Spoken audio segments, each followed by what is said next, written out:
दिल्ली की एक अदालत ने हाल ही में ऐसा फैसला सुनाया जिसे सिर्फ एक कानूनी निर्णय नहीं बल्कि सच की जीत और पत्रकारिता की स्वतंत्रता की जीत माना जा रहा है। रोहिणी कोर्ट के डिस्ट्रिक्ट जज आशीष अग्रवाल ने उस एक तरफा आदेश पर रोक लगा दी जिसमें पत्रकारों, यूट्यूबर्स और मीडिया संस्थानों को अडानी ग्रुप से जुड़े कंटेंट हटाने का निर्देश दिया गया था। आदेश देने वाली निचली अदालत ने पत्रकारों का पक्ष सुने बिना यह फैसला दिया था जो कानून और नैतिकता दोनों के खिलाफ था।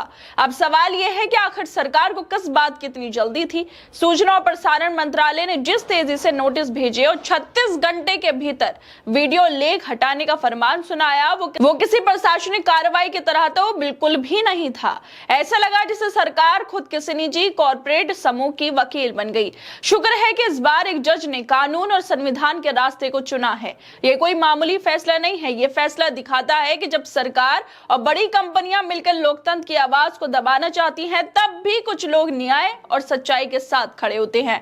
कोर्ट ने साफ कहा कि जिन लेखों और वीडियो को हटाने का आदेश दिया गया है वो पहले से ही सार्वजनिक डोमेन में थे, यानी वो जानकारी पहले से लोगों के बीच मौजूद थी। फिर अचानक उन्हें हटाने की इतनी जल्दी क्यों दिखाई गई? सरकार की भूमिका पर इस पूरे मामले में सबसे ज्यादा सवाल खड़े होते हैं। सूचना और प्रसारण मंत्रालय ने कोर्ट के आदेश के मिलते ही 36 घंटे के अंदर कार्रवाई का अल्टीमेटम जारी कर दिया था। क्या मंत्रालय का काम अब कॉर्पोरेट समूह के आदेश मानना रह गया? क्या बात सरकार पत्रकारों से नहीं उद्योगपतियों से डरती है? सवाल उठता है कि आखिर अडानी से ऐसा क्या रिश्ता है जो सरकार को इतनी घबराहट हो रही थी?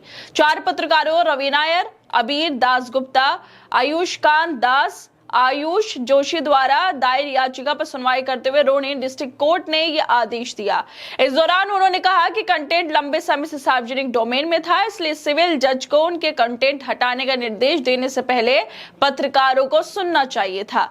लाइव लोग की खबर के मुताबिक रोहिणी कोर्ट के डिस्ट्रिक्ट जज आशीष अग्रवाल ने 18 सितंबर की सुनवाई के दौरान ये कहा, यह संभव नहीं है कि हटाए गए कंटेंट को फिर से बहाल किया जाए, इसलिए मेरी राय में निचली अदालत को पत्रकारों को सुनवाई का मौका देना चाहिए था और बाद इसके अडानी ग्रुप की मांगों पर फैसला लेना चाहिए था।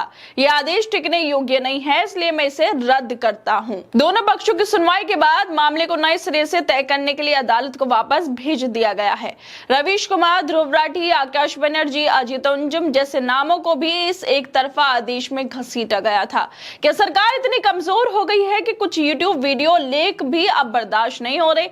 सबसे अफसोस की बात तो ये रही थी कि ये सब तब जब हुआ जब पत्रकारों को सुना ही नहीं गया था और फैसला दे दिया गया। अदालत ने साफ कहा कि जब कोई कंटेंट एक बार हटा दिया जाता है तो उसे वापस लाना मुश्किल होता है, इसलिए पत्रकारों को सुने बिना ऐसा आदेश देना गलत था। सोचिए अगर यह फैसला ना रुकता तो शायद भविष्य में कोई भी रिपोर्ट सरकार या किसी उद्योगपति को नाराज कर दे तो उसे बिना सुनवाई के हटाया जा सकता था। इस सबके बीच जज आशीष अग्रवाल की ईमानदारी और न्याय को सलाम करना बनता है। ऐसे समय में जब ज्यादातर संस्थाएं सरकार के दबाव में आ जाती हैं, ये चुप्पी साध लेती हैं। उन्होंने साफ शब्दों में फैसला लिया। उन्होंने ना सिर्फ निचली अदालत की गलती को सुधारा बल्कि ये भी दिखाया कि हर जज बिकाऊ नहीं होता। ऐसे फैसले ही लोकतंत्र को जीवित रखते हैं। अडानी ग्रुप पर सवाल उठाना अब गुनाह बनता जा रहा है। सरकार की कोशिश होती है कि कोई भी उनके खिलाफ ज्यादा बोले तो उसे चुप करा दिया जाए। लोकतंत्र में सबसे जरूरी चीज है सवाल पूछना, और अगर उसी को दबाया जाएगा तो ये वाकई बेहद खतरनाक होगा। और जिस तरह से यह आदेश अब आया है कि जो सामग्री हटाने की बात की गई थी उसको रद्द कर दिया गया है, उसको लेकर आम आदमी पार्टी सांसद संजय सिंह लिखते हैं कि किसी ने तो हिम्मत दिखाई, जज साहब के साहस को नमन है। इन सब बातों के बीच सबसे बड़ी बात जो भरकर सामने आई है वो है डिस्ट्रिक्ट जज आशीष अग्रवाल का साहस।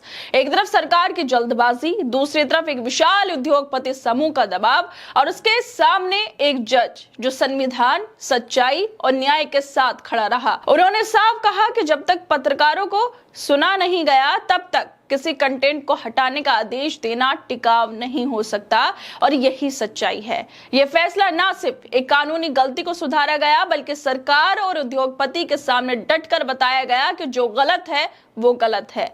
पत्रकार देश की आवाज है और जो पत्रकार सच्चाई दिखा रहे हैं उन्हें दबाया नहीं जा सकता। अदालत ने सरकार की जल्दबाजी और कॉर्पोरेट के दबाव को नकारते हुए पत्रकारों के अधिकारों को महत्व दिया और इसका श्रेय उस जज को जाता है जिन्होंने इस दौर में भी सच्चाई का साथ दिया। जब ज्यादातर संस्थाएं झुक चुकी हैं, कुछ बिक चुकी हैं, तब भी ऐसे न्यायाधीश उम्मीद जगाते हैं कि सच अभी भी जिंदा है। खैर दोस्तों, आप लोगों को क्या लगता है इस वीडियो को लेकर? हमें अपनी राय जरूर दें और बाकी तमाम खबरों को देखने के लिए जुड़े रहिए हमारे साथ।